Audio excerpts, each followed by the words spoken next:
வீரரா செல்வம் போல் சேர்க்கவே என் ஆசான் வீரராகவருக்கு புகழ். வணக்கம். இன்று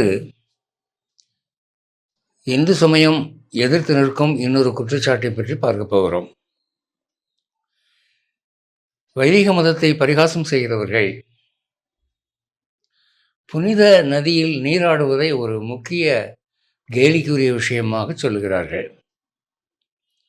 அவங்க என்ன சொல்கிறாங்கன்னா, ஒரு புண்ணிய நதியில் நீராடினா பாவம் போகும்னு சொல்கிறீங்க.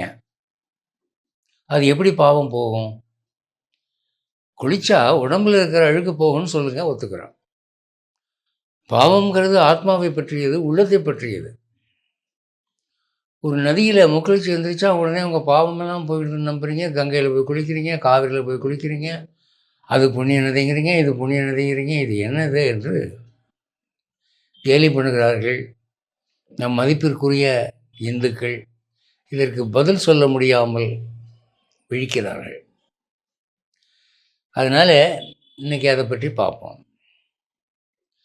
கேலி பண்ணுறவங்க என்ன கேட்குறாங்க, இந்த நதி புனித நதி என்றால் அந்த நதியிலே எத்தனை மீன்கள் இருக்கின்றன, எத்தனை தவளைகள் இருக்கின்றன, அவைகள்லாம் சொர்க்கம் போகுதா இல்லை வைகுண்டம் போகுதா? இப்போ நீங்கள் சொல்கிறது உண்மையாக இருந்தால் அப்படி தானே வருது. அப்போ மீனுக்கும் மனுஷனுக்கும் என்ன வித்தியாசம்? இது பாமரத்தனமாக இருக்கிறே என்று கேலி பண்ணுகிறார்கள். இதுக்கு நாம் பதில் பார்க்கிற போது, சில பொருள்களை சாஸ்திரம் புனிதமானது என்று சொல்லுகிறது நாம் நம்புகிறோம். துளசி எடுத்துக்கோங்க. வீட்டுக்கு வீடு துளசி மாடம் வச்சு துளசியை சுற்றி சுற்றி வர்றாங்க. எப்படி அந்த துளசியிலிருந்து அப்படியே தெய்வ அருள் நமக்கு பிரத்யட்சமாக கொட்டுதா, தெரியுதா? இல்லையே. மற்ற தாவரம் மாதிரி அது ஒரு தாவரம். சாத்திரம் அது விஷ்ணு அம்சம் என்று சொல்லுகிறது. அதனால் அதை வணங்குகிறோம். இதே மாதிரி வில்வ மரம், நெல்லி மரம், அரச மரம், பசும்பால், கோமயம், இதெல்லாம் வணக்கத்திற்குரியதாக நாம் நினைக்கிறோம். பசுவையே வணங்குகிறோம். இது என்ன அடிப்படையில்? அவற்றிலே புனிதம் இருக்கிறது என்று முனிவர்கள் கண்டு சொல்லி இருக்கிறார்கள். அதை நாம் நம்புகிறோம். அதன்படி பலனும் பார்க்குறோம். எத்தனை பேருக்கு இந்த துளசி பிரதட்சணம் வந்ததுனால மறுபடியும் நீங்கி குழந்தை பிறந்திருக்கு, கல்யாணம் ஆகாமல் இருந்து கல்யாணம் ஆகிருக்கு, பல நன்மைகள் நடக்க போய் தானே பரம்பரையாக அதை செய்து வர்றாங்க. அதுபோல் இந்த கங்கை நதி என்பது பிரம்மாவினால் விஷ்ணு பாதத்திலே கமண்டல ஜலம் விட்டபோது ஏற்படுத்தப்பட்டது. அது விஷ்ணு பாதோதகம் என்று சாத்திரம் சொல்லுகிறது. அந்த நம்பிக்கை தான் அதற்கு ஜீவன் நாடி. இப்போ அதில் தவளை கிடக்குது, மீன் கிடக்குதுன்னா, அந்த தவளைகளும் மீன்களும் என்ன ஆகின்றன அப்படிங்கிறத பற்றி கேலி பண்ணுறவங்களுக்கு தெரியுமா? இந்த தவளையும் மீனும் இறந்த பிறகு எங்கே போச்சுன்னு உங்களுக்கு தெரியுமா? தெரியாது. தெரியாமல் இருக்கிற போது என்ன பேசுகிறீங்க? சரையு நதியில் ராமன் அயோத்தியாவாசிகளாக அனைவரையும் கூட்டிக் கொண்டு இறங்கினான். அவர்கள் வைகுண்டம் போனார்கள் என்று ராமாயணம் சொல்லுது. அதுபோல அழகிய மணவாளதாசர் என்று சொல்லப்பட்ட பிள்ளை பெருமாள் ஐயங்கார் அஷ்டபிரபந்தத்தில் என்ன சொல்கிறாருன்னா, காவிரி நதி ஓடுகிறது, அது புனித நதி ஆதலாலே அந்த நதியில் பட்ட காற்று நதியின் மேற்பரப்பில் வீசுகிறது. அதை சுவாசித்த பறவைகளெல்லாம் நற்கதி அடைகின்றன சொல்கிறார். அப்போ சாஸ்திரம் என்ன சொல்லுதுன்னா, ஆறறிவில்லாத விலங்குகள் கூட இந்த புனித நதிகளாலே நற்கதி அடைகின்றனன்னு தான் சொல்லுது. ஏன்யா அத்தனை மீன்களும் தவளைகளும் நற்கதி அடைஞ்சிருக்கக்கூடாதா? பகவான் கருணையினாலே இந்த ஜீவாத்மாக்கள் இந்த பிரபஞ்சத்தில் மாட்டிக்கிட்டு துன்பப்படுது. ஏதாவது ஒரு நொண்டிச்சாக்க வச்சாவது அவைகள் நற்கதி அடையட்டுமேன்னு கருணையினால் எவ்வளவோ ஏற்பாடுகள் செய்திருக்கான். மழைக்காக ஒரு கோவில் வாசலில் போய் ஒருத்தன் ஒதுங்கினா அதை ஒரு பெரிய புண்ணியம்னு கணக்கு போட்டு அதுக்கு சொர்க்கம் கொடுக்குறான், அப்படியெல்லாம் சொல்லப்பட்டிருக்கு இல்லையா? அப்போ இறைவனுடைய கருணையினாலே அந்த மீன்களும் தவளைகளும் நெருக்கடி அடைஞ்சிருக்கலாம். அடையலைன்னு சொல்ல முடியுமா? உங்களால் நிரூபிக்க முடியுமா? அது கேலிக்குரிய விஷயம் இல்லையே. அடுத்து இந்த உலகத்திலே தண்ணீரை புனிதமானது என்று சொல்கிறவன் இந்து ஒருவன் தான். இந்திய ரிஷிகள் சொல்கிறார்கள் தண்ணீருக்கு ஒரு புனிதத்துவம் இருக்கு அப்படின்னு. அதுக்கு பேர் சம்ஸ்கிருதத்தில் ஜலம்னு வச்சான். ஜலம்னு அர்த்தம் என்ன? ஜலம்னா சாந்தப்படுத்துதல், குளிரப் பண்ணுதல், வெப்பத்தை தணித்தல். என்ன வெப்பம்? நெருப்பின் வெப்பம், உடலின் வெப்பம், பாவங்களினால் ஏற்படும் வெப்பம், நம்முடைய அடாவடியினாலே பகவானுடைய உள்ளத்தில் ஏற்படும் கோபத்தின் வெப்பம், இது எல்லாத்தையும் ஜலம் தணிக்கிறது. அதனால் அதுக்கு ஜலம்னு பேர் வச்சான். அஞ்சலின்னு சொல்கிறாங்க. இப்படி இப்படி வணங்கினா அஞ்சலி இல்லையா? அந்த வார்த்தை எப்படி வந்தது? சாஸ்திரம் என்ன சொல்லுது? அம் ப்ளஸ் ஜலி. அம்முன்னா பகவானை, ஜலினா குளிர்விப்பது. நீங்கள் 1000 தப்பு பண்ணுங்க, கைகூப்பி வணங்கிட்டான் விட்டுருவான், போடா போய் தொலைடான்னு. சுக்ரீவனை அடிக்கிறதுக்கு வந்தான் லக்ஷ்மணன், ராமாயணம் சொல்லுது. இப்போ என்ன செய்கிறதுன்னு தெரியலையேன்னு தாரையை பார்த்து கதிகலங்கி நிற்கிறான் சுக்ரீவன். அப்போ தாரை என்ன சொல்கிறா? இந்த ரகுவம்ச ராஜாக்களை குளிர்விக்க ஒரே ஒரு வழி இருக்குது, 2 கையை சேர்த்து கும்பிடு போட்டு விட்டுருவான். அப்போது தாரையும் சுக்ரீவனும் கூப்பிய கையோடு இலக்குவனை நோக்கி வருகிறார்கள். அவன் கோபம் தணிந்து விட்டது. சிச்சி கையை கீழே போடுங்க, இது என்னது பழக்கம் அப்படின்னு அவன் ஓவர் கூல் ஆயிட்டான். இந்த ஜலம் என்பது பிரத்யட்சத்தில் பார்த்தீங்கன்னா உடல் வெப்பத்தை போக்குது. வெயில் காலத்தில் பச்சை தண்ணியில் குளிக்கிறோம். அதல்லாமல் பாவத்தினால் ஏற்பட்ட கோபத்தை, பகவானுக்கு ஏற்பட்ட அந்த வெப்பத்தை தணிக்கிறது. ஆகவே அருமையான பேர் அதுக்கு. அதனால தான் வள்ளுவர் கடவுள் வாழ்த்துன்னு முதல் அத்தியாயம் வச்சார். அதுக்கு அடுத்தபடியாக அவர் என்ன வச்சுருக்கணும்? தேவர்கள் வாழ்த்துன்னு வச்சுருக்கணும். கடவுளுக்கு அடுத்தபடியாக 33 கோடி தேவர்கள் இல்லையா? இல்லை மகாலட்சுமி வாழ்த்து அல்லது அம்பாள் வாழ்த்து ஏதாவது வச்சுருக்க வேண்டியதானே. அப்படி வைக்காமல் வான் சிறப்புன்னு மழைக்கு வணக்கம் போடுங்கன்னு அடுத்தாப்புல வச்சார்.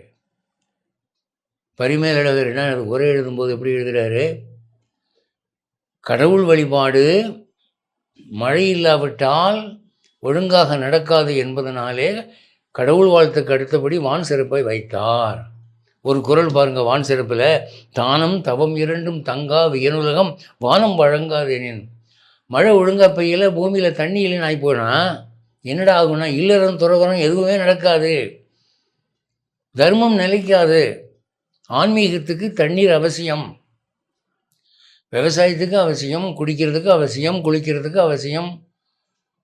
புனித நீர் என்று கருதப்படும் இந்த தண்ணீர் எல்லா சடங்குகளுக்கும் அவசியம். அப்படி சொன்னார். இந்த ஒரு விசேஷமான பாயிண்ட் நீங்கள் கவனிக்கணும். வேர்ல்டு மேப் உங்கள் வீட்டில் இருக்குல்ல, ஒவ்வொரு மேப்பையும் என்லார்ஜ் பண்ணி பாருங்கள். உலகத்தில் எந்த நாட்டிலையாவது இவ்வளவு நதிகள் குறுக்கும் நெடுக்குமா ஓடுதா? இல்லை. எத்தனையோ நாடுகளிலே நீரால் புறக்கணிக்கப்பட்ட பாலைவன பகுதிகள் மைல் கணக்கில் இருக்கு. ஒரு நதிக்கும் இன்னொரு நதிக்கும் இடைப்பட்ட தூரம் எவ்வளவோ தூரம். சில நதிகள் இருக்கு, அவ்வளவுதான். இப்போ நயகரா நீர்வீழ்ச்சி நதியாக ஓடுது, யூஃப்ரட்டிஸ், டைக்ரிஸ், நைல் நதி, இதெல்லாம் ரொம்ப பிரఖ్యాதியாக ஏன் சொல்லப்படுகிறதுனா அவை தான் நாங்கள் இருக்கிற நதிகள். மற்ற நதிகள் பிரயோஜனம் இல்லை, சும்மா அதெல்லாம். இங்கே தான் இமயமலையிலிருந்து ஜீவ நதிகள் பிரவாகிக்கின்றன. தென்னிந்தியா கன்னியாகுமரி வரைக்கும் நதி இல்லாத இடமே கிடையாது. புராணங்களில் நதிகளுடைய லிஸ்ட்டு போட்டிருக்காங்க. ஒரு காலத்தில் 100க்கும் 200க்கும் மேற்பட்ட நதிகள் இருந்திருக்கின்றன. இன்றைக்கி அவளை காணோம், எல்லாம் மறைஞ்சு போச்சு. இந்த மனிதர்களுடைய புறக்கணிப்பினாலே அவை வற்றி விட்டன. அவ்வளவு நதி எதுக்காக கொடுத்தான்? இந்த நாட்டில் பஞ்சம் வரக்கூடாது, பாலைவனம் இருக்கக்கூடாது, எரிமலை இருக்கக்கூடாது. ஏன்னா இந்தியாவை சேர்ந்தவர்கள்லாம் சாத்வீகமான மக்கள், அவர்கள் நல்லவர்கள், பண்பாளர்கள், பக்திமான்கள், அவங்களுக்கு உணவு பஞ்சம் வரக்கூடாது. அது மட்டும் இல்லை, மற்ற நாடுகளில் ஒரு நதி 2 நதி புண்ணிய நதியாக இருக்கும், மற்றதெல்லாம் ஆர்டினரி நதி தான். ஆனால் இங்கே எல்லாமே புனித நதிகள். கங்கை தொடங்கி இங்கே தெற்கே கிருஷ்ணா காவேரி வரைக்கும் எல்லாத்துக்கும் ஒரு புராணம் இருக்குது சார். ஒவ்வொரு நதிக்கரையிலையும் ஒரு கோவில், ஒரு தல புராணம். அந்த நதி எப்படி வந்தது, ஏன் வந்தது, அதனுடைய பெருமை என்ன, மகிமை என்ன, ரிஷிகள் எழுதி வைத்திருக்கிறார்கள். இவ்வளவு புனித நதிகளை, திரும்பிய பக்கமெல்லாம் புனித நதி, நீங்கள் எந்த நாட்டிலையும் பார்க்க முடியாது. எதுக்காக ஆண்டவன் அப்படி வச்சான்? நீங்கள் அப்பழுக்கு இல்லாத ஜனங்கள், நீங்கள் மெய்தவறி கைதவறி பாவங்கள் செய்து விட்டால் அதை உடனே தீர்த்துக்கிறதுக்கு உங்களுக்கு நதிகள்.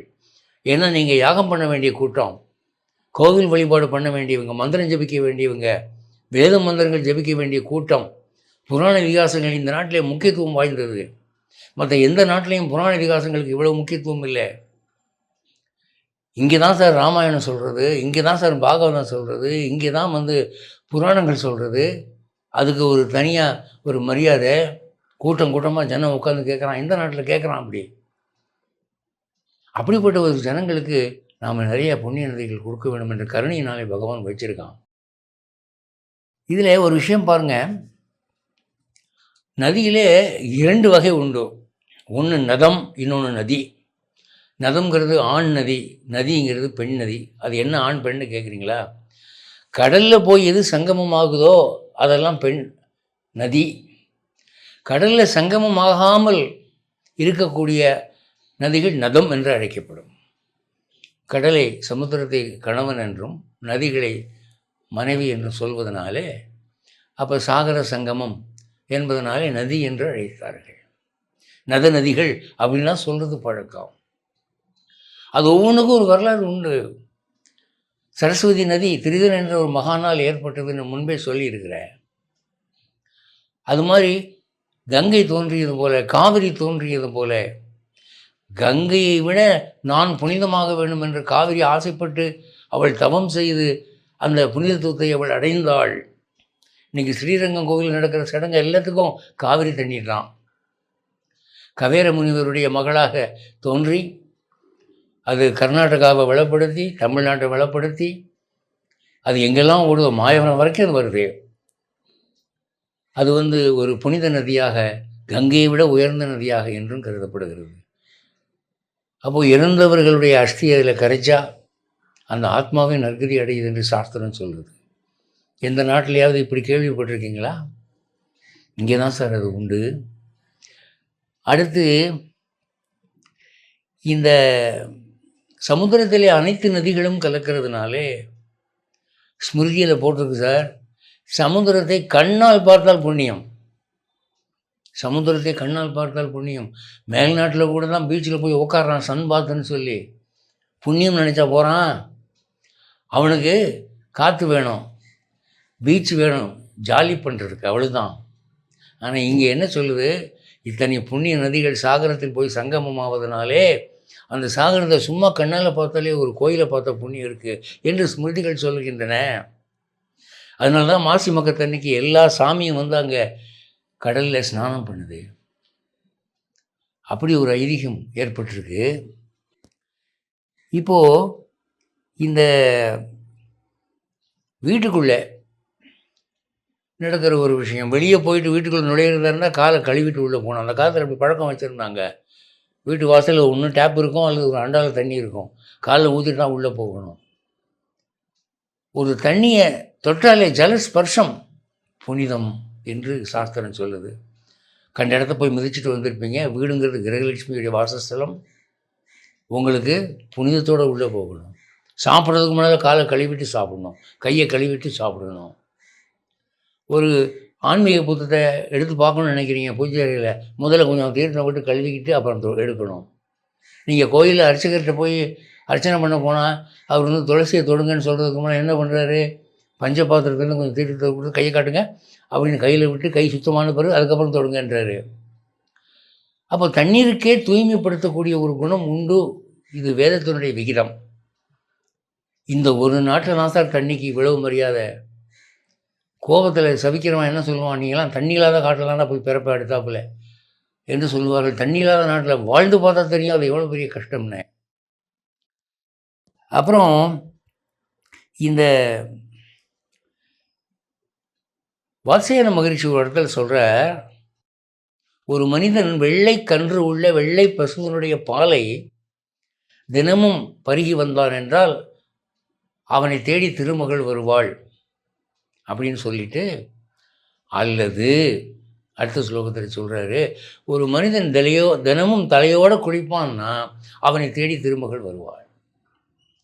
குளிக்கிறது புண்ணியம்னு சொல்கிறது இங்கே தான் சார், இந்து தான் சொல்கிறான், இந்து ரிஷிகள் தான் சொல்கிறார்கள். எங்கேயாவது குளிக்கிறது புண்ணியம்னு சொல்கிறாங்களா? மேல்நாடுகளில் மாதம் ஒரு தடவை குளிக்கிறவன், 3 மாதம் ஒரு தடவை குளிக்கிறவன், சாப்பிட்டுட்டு கை கழுவாமல் சும்மா கர்ச்சிப்பில் துடைச்சிட்டு போகிறவன், அவங்களுக்கு தண்ணிங்கிறது it is just not necessary, தேவையில்லை அப்படின்னு நினைக்கிறான். வேறு குளிக்கலாம், அழுக்கு இருந்தால் குளிக்கலாம், சும்மா எதுக்கு சார் குளிக்கிறது? இந்த நாட்டில் அப்படி இல்லை. குளிக்காமல் சாப்பிடாதீங்க. மாதவிலக்கு தீர்ந்தால் குளிக்கணும், ராத்திரி படுத்து எந்திரிச்சா குளிக்கணும், எந்த தீட்டாக இருந்தாலும் குளிக்கணும். அந்த ஸ்நானத்துக்கு அவ்வளோ ஒரு மதிப்பு இருக்குது என்று இங்கே சாஸ்திரங்கள் சொல்கின்றன. இன்னொரு விஷயம், ஆச்சாரமான குடும்பங்களில் நீங்கள் பார்க்கலாம். அது என்ன அப்படின்னா, குளிச்சுட்டு ஈர வஸ்திரம் தலை துவட்டலை, உடம்பு இன்னும் துவட்டலை, தண்ணி அப்படியே தொப்புன்னு வடிஞ்சிக்கிட்டு இருக்கு. அப்படி ஈர வஸ்திரத்தோட மந்திரங்கள் சொல்லுவாங்க. ஏண்டானா தண்ணியை தொடச்சிட்டோம்னா அந்த தூய்மை குறைஞ்சி போச்சே. தண்ணி இருக்கணும், உடம்புல ஜலம் இருக்கணும். அப்போ அப்படியே நம்ம தூய்மையிலேயே நாம் நீந்தி கொண்டு இருக்கிறோம். அந்த நிலைமையில் அந்த மந்திரம் சொல்லணும். அப்படி சொல்ல வேண்டிய மந்திரங்கள்லாம் இருக்குது. அப்போ தண்ணீருக்கு அவ்வளோ மகத்துவம் சொன்னார்கள். தாயை பழித்தாலும் தண்ணியை பழிக்காதரான்னு சொன்னான். தண்ணீருக்கு அவ்வளோ மகிமை இருக்கிறது. நீங்கள் வேதங்களில் மந்திர புஷ்பம் போன்ற பல்வேறு மந்திரங்களில் தண்ணீருடைய பெருமை அப்படி சொல்லியிருக்கு. சிருஷ்டி காலத்தில் தண்ணீர் பிரதானமாக படைக்கப்பட்டதே. பார்க்கடலில் தானே பகவான் இருக்கான். தண்ணி இல்லாமல் எங்கே போகிறது? பட்டாபிஷேகம் பண்ணும்போது சப்த சாகரங்களிலிருந்து வானரங்கள் நீர் கொண்டு வந்தார்கள் ராமருக்கு பட்டாபிஷேகத்துக்குன்னு. சாகரத்தில் உப்பு இருக்கலாம், அழுக்கு இருக்கலாம், ஆனால் ரிஷிகள் சொன்ன, கடவுள் சொன்ன அந்த புனிதம் குறைவதில்லை, போவதில்லை. கங்கையிலே ஒரு பிணம் மிதந்துக்கிட்டு வருது. அந்த பிணத்துக்கு பக்கத்தில் இருக்க தீர்த்தத்தை எடுத்து நம்ம ஸ்வீகரித்தா அது புனிதம்தான். ஒரு நாய் நக்கின பிறகு அது ஓடி வர தண்ணீர் அதுவும் புனிதம்தான் என்றெல்லாம் கங்கையினுடைய புனிதத்துவத்தை பற்றி சொல்கிறார்கள். நம்ம நாட்டில் மத்திய அரசாங்கம் என்ன பண்ணுச்சு, இந்திய நாட்டில் ஒரு பெரிய கெட்ட பழக்கங்க. இந்த கங்கையில் எல்லா அழுக்கும் போய் சேருது. பணம் மிதக்குது, விலங்கு மிதக்குது, மனிதர்கள் அழுக்கு தேய்ச்சி குளிச்சு விடுறாங்க, அதை போய் குடிக்கிறாங்க என்று அவர்கள் என்ன பண்ணினார்கள், இந்த கங்கையினுடைய தண்ணியை பூரா இவாக்குவேட் பண்ணி சுத்தமாக இந்த ஆறை க்ளீன் பண்ணணும் அப்படின்னு ஒரு திட்டம் கொண்டு வந்தாங்க. அப்போது பலத்த எதிர்ப்பு வந்தது, அப்படி செய்யக்கூடாது அப்படின்னு. அப்போ அரசாங்கம் என்ன பண்ணுச்சு தெரியுமா, மேல் நாட்டிலிருந்து ஒரு விஞ்ஞானிகளின் குழு அதை இறக்குமதி பண்ணி, ஐயா நீங்கள் மைக்ரோஸ்கோப்பில் இந்த தண்ணியினுடைய அழுக்கெல்லாம் என்னங்கிறத படம் பிடிச்சி காட்டுங்க ஐயா, இந்த மூட நம்பிக்கைவாதிகள் அது தெரிஞ்ச பிறகாது திருந்துறாங்களா பார்ப்போம் அப்படின்னு சொன்னது. வெள்ளையர்கள் வந்தார்கள், விஞ்ஞானிகள் வந்தார்கள், அந்த தண்ணீரை ஆய்வு செய்தார்கள். அவங்க என்ன ரிப்போர்ட் கொடுத்தாங்க தெரியுமா, இந்த தண்ணீரிலே உங்கள் அரசாங்கம் சொன்ன மாதிரி கிருமிகள் இல்லை. அது மட்டும் இல்லை, பாக்டீரியாவை கிருமிகளை அந்த தண்ணியில் போட்டால் அது செத்து போகுது. கங்கா தண்ணீரில் அது செத்து போகுது. அப்படி இருக்கிற போது எப்படி இதிலேருந்து வியாதிகள் வரும் என்று கேட்டார்கள். அவங்களுக்கு பதில் சொல்ல முடியல, காசை கொடுத்து அனுப்பிச்சிட்டாங்க. அப்போது இந்த அதிசயத்தை எங்கேயாவது பார்த்துருக்கிறீங்களா? அழுக்கு சேரக்கூடிய ஒரு நதியிலே கிருமிகள் சாவதே. அப்போது பகவானுடைய படைப்பு எப்படி இருக்குது? ஆகவே புண்ணிய நதி ஸ்நானம் என்பது இந்தியனுக்கு மட்டுமே கொடுத்து வைக்கப்பட்ட ஒரு பாக்கியம். உலகிலே வேறு எந்த நாட்டில் இருக்கிறவனுக்கும் இந்த பாக்கியம் இல்லை. இந்த நாட்டில் இருக்கிறவனுக்கு தான் புண்ணிய நதிகளை பார்க்க பாக்கியம், தொடுவதற்கு பாக்கியம், பருக பாக்கியம், அதில் ஸ்நானம் பண்ண பாக்கியம். அப்போது அதை நாம் இழக்கக்கூடாது. நம்ம எத்தனை பிறப்பு எடுத்தாலும் ஒரு நாயாகவாவது ஒரு பன்றியாகவாவது இந்த நாட்டிலே பிறக்க வேண்டும். இந்த நாட்டினுடைய நதி ஸ்பர்சம், இந்த நாட்டினுடைய புண்ணிய தீர்த்தத்தினுடைய சம்பந்தம் நமக்கு இருக்கிற வரை இந்த ஆத்மா ஓய்வு பெறும். அதனால இந்த புண்ணிய ஸ்நானம் என்பதை பிறர் பரிகசிக்க நாம் அனுமதிக்கக்கூடாது. முதல்ல நமக்கு அந்த பரிகாச உணர்வு வரக்கூடாது. ஏன்னா நமக்கே சமயங்கள் அந்த மாதிரி ஒரு உணர்வு வந்துடுது. ஒரு சூரியனுக்கு அர்க்கியம் கொடுக்குற போது கூட தீர்த்தத்தை எடுத்து தானே கொடுக்குறாங்க. ஆப்லேஷனுங்கிறது தீர்த்தத்தை தானே கொடுக்குறாங்க. ஒரு காவிரி தீர்த்தத்தை எடுத்து தானே கொடுக்குறாங்க. பகவானுக்கு ஒரு அர்ப்பணம் பண்ணும்போது கூட அதை தீர்த்த மூலமாக தான் செய்கிறாங்க. ஒரு முனிவர் சாபம் போடுறாருன்னு வச்சுக்குவோம், அல்லது ஆசீர்வாதம் பண்ணுறோன்னு வச்சுக்குவோம். அவர் சும்மா சொல்கிறது இல்லை, அந்த கமண்டலத்தை எடுத்து கொஞ்சம் தீர்த்தத்தை எடுத்து அந்த மந்திரத்தை சொல்லி சீ நாயா போடா அப்படின்னு சபிக்கிறார். அந்த தீர்த்தம் பட்ட பிறகு தான் அவன் நாயா மாறுறான். அல்லது உன்னை பற்றி இருக்கும் இந்த குஷ்டரோகம் குணமாவதாக அப்படின்னு சொல்லி கொஞ்சம் தீர்த்தத்தை எடுத்து அதில் மந்திரத்தை சொல்லி அதை தெளிக்கிறாரு. அப்புறம் தான் நோய் குணமாகுது. ஏன் தண்ணியில் சொல்லி அதை தெளிக்கணுமா? அந்த மீடியம் தேவையா? இவர் மந்திரம் தானே முக்கியம். இவர் பாட்டுக்கு சொல்ல வேண்டியதானே நோய் குணமாகுதுன்னு சொல்ல வேண்டியதானே. இதுக்கு கமண்டலுக்கு தூக்குறாரு. யோசிக்கணும். இந்தியன் ஒருவன்தான் தண்ணீரை புனிதம் என்றான், தெய்வீகம் என்றான். நாம் அந்த பாரம்பரியத்தை இழக்காமல் பார்த்து கொள்ள வேண்டும், பராமரிக்க வேண்டும் என்று கூறி விடைபெறுகிறேன். மீண்டும் அடுத்த சனிக்கிழமை சந்திப்போம். ஜெய் ஸ்ரீமன் நாராயண்.